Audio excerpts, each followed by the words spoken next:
So when I was a kid, I used to lie in bed and wave my hand in front of my face. And I did this because I couldn't figure out what exactly was the precise thought that caused my arm to move. I could think about my arm moving, I could think about me twitching my pinky.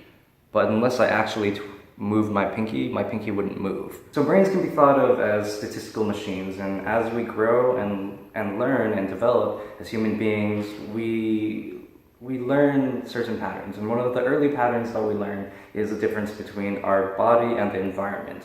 The part of the brain that predicts and directs one's own body in literature is called the minimal self. And a good example of this is the rubber hand illusion, which is the sight of a rubber hand being touched at the same time as one's own real hand being touched will make the brain associate the rubber hand as a real hand. So as you move around in this demo, the dancer's corresponding body part to your left arm, right arm, and head will grow and shrink in relation to how fast you move each of those entities.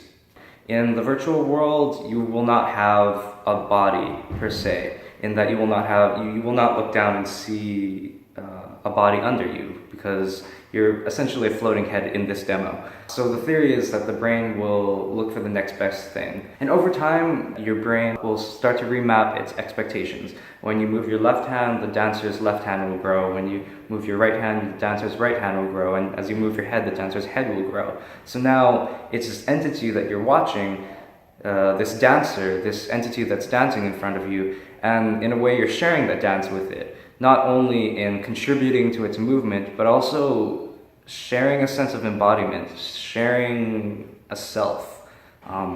Where I envision this going in the future is not only having a pre-recorded dancer and then an entity that's controlling the dancer, but maybe two real-time motion captured dancers and their digital analogs or their digital representations of self maybe being melded together. Maybe I control the arms and the other dancer controls the legs, or maybe as we move together the body morphs as an average of the movement, or maybe my heart rate is tied to the dancer's scale, and the speed at which the other dancer moves is tied to the dancer's color, or something like that. I see a future where body and self becomes a lot less defined